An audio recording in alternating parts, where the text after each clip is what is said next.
What happens when woman speaks truth to power? Too often, the answer is not a debate, but silencing.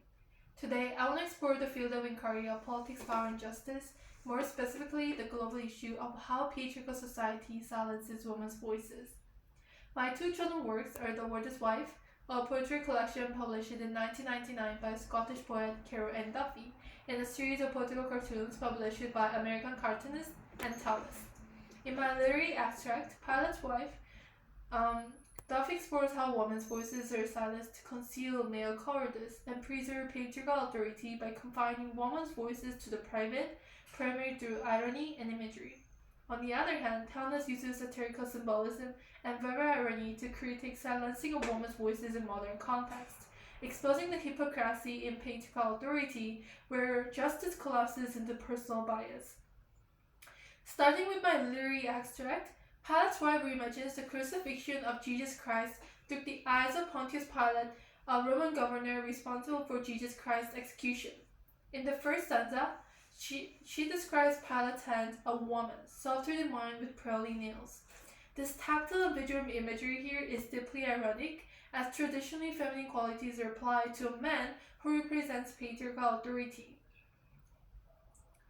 This symbolizes artificiality and fragility, suggesting his detachment from moral hardship. Pilate's wife perceives the masculine hollowness in Pilate, but her voices fail to override his power. In the third stanza, she describes Jesus' face as ugly yet talented, fixating on his eyes. This parallels contrasts the outer appearance with inner truth, suggesting that true justice is not about surface appearance, but about moral vision. Jesus' eye contact also symbolizes the recognition of our justice for truth, that Jesus is not guilty of the sin, in opposition to Pilate's superficiality. Here, the wife longs to align herself with the justice of truth, but with the justice embedded in Jesus' moral authority, but her desire is remain to the private in this patriarchal society. The confinement of women's voices to the private is also evident in the fourth stanza, where she recalls, "I dreamt of him, his brown hands touching me." Her symbolic dream juxtaposes the Pilate's pearly and polished hands with Jesus' brown hands. As Son of God, his hands touching her symbolizes the recognition and authenticity of the power of justice. Yet, this recognition is only expressed through her dream, suggesting that her voices are powerless, only remaining in the private and intangible space. Later, she asks, "Was he God?" Of course not. Her hyperphora dismisses this divine authority, but the following line, "Pilate believed he was," mocks her husband's foolishness. Her understanding of the justice is more pragmatic, yet this is only preserved to the private realm.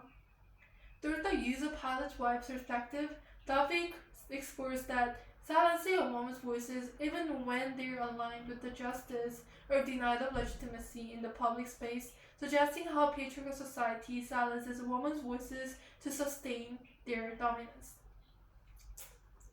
Looking at the text as a whole, Duffy explores how women's voices for justice are silenced to conceal male cowardice. In Eurydice, for example, Orpheus insists on dragging Eurydice back to life, ironically not of love, but to sustain his reputation as an artist. Orpheus' objectification of Eurydice as a mere dependent source of inspiration symbolizes male cowardice and weaknesses. Similarly, in Mrs. Midas' greed for wealth and power metaphorically silences what his wife's plea for intimacy and fulfillment, suggesting his inability to face his own inadequacy as a partner. Both poems explore male weaknesses, including vanity, cowardice, and greed, disguised in the patriarchal authority, while a woman's recognition of these flaws are denied a voice.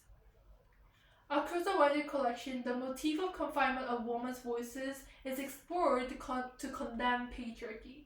In Thetis, for example, she turns into multiple forms and shapes as a desperate attempt to escape this male pursuit, symbolizing her longing for justice of freedom and autonomy. However, these exist only fleetingly before being captured by Peleus again. In Mrs. Tiresias, Her experience of living with a transgender husband is relegated to frustration, juxtaposed to the husband who actually gains public authority as a prophet. Through the retelling of the narratives of marginalized female characters, Duffy suggests that silencing a woman's voices is not incidental, but rather a structural mechanism carefully designed to hide male vulnerabilities and maintain male dominance. Now, in the political cartoons by Tallis, she explores how patriarchal society creates this visible power imbalance to silence women's voices.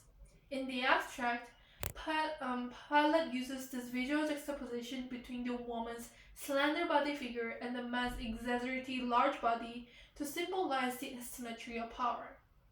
Through this visual contrast, critiques man's overpowering authority that forces women into inferiority. This imbalance is also reinforced with the woman's clasped lips symbolizing forced silencing, while the man's gaping mouth and closed eyes expose the man's purposeful ignorance and blind justice. Color amplifies this visual juxtaposition. The woman's black suit stands out from the pastel blue background, suggesting a color shaded by my suit. This opaque binary color hints at the woman's clear moral compass, while the pastel blue color symbolizes the man's relatively weak morality. Additionally, the white focal point, which aligns the man's speech bubble, symbolizes the man's limited wisdom and selfishness. However, this dominant blue in the background that almost forces people around the man into shadow symbolizes the pervasive nature of patriarchal ideology in our modern society. The abuse of patriarchal authority is also evident in the man's speech bubble. I'm all for free speech, unless I find it personally offensive. While the man claims himself to be for free speech, the woman is not given a voice. This vulgar irony exposes the hypocrisy in patriarchal authority, where man claims themselves to be protectors of freedom, but in reality, restricted whenever it threatens their own dominance. The positioning of his words into two separate bubbles also emphasizes this divide between justice and its flawed application. The first bubble mimics the performative language of political pretense, while the second bubble shatters the illusion, revealing how patriarchal society disguises gender discrimination beneath the facade of justice. Throughout her body of work, Tallis continues to use the motif of gender power imbalance to address my global issue. For example, in her December 2005 cartoon, it employs a metaphor of Santa Claus to represent the silenced voiceless woman in legal institutions. Even Santa Claus, a symbolic figure who makes everyone's wish come true, laughs at the woman's voices to be heard. This shows how patriarchy is deeply normalized in our modern society, demonstrating men's firm belief in the authority over women. This is also seen in a Taliban cartoon, in which woman in hijab is metaphorically reduced as a tool for Taliban's magic performance. As Taliban lifts the cover up, women's jobs, schools, and rights, which are a metonymy of the woman's autonomy, immediately disappear.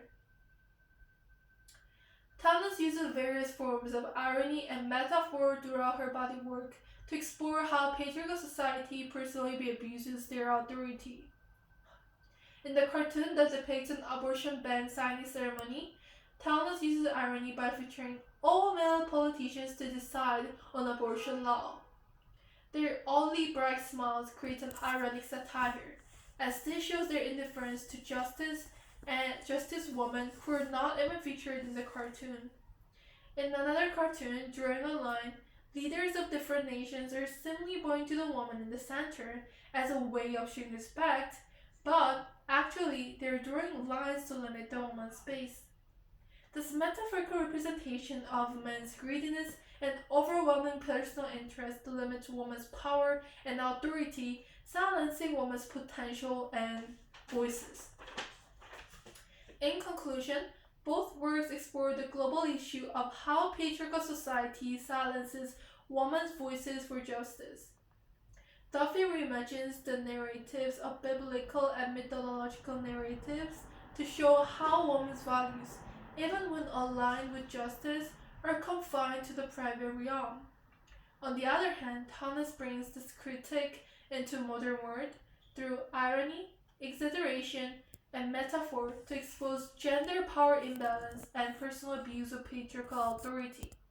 Yet, together, Duffy and Tallis challenges the audience to confront gender injustice and dismantle the patriarchal society's silencing of women's voices for justice. Thank you.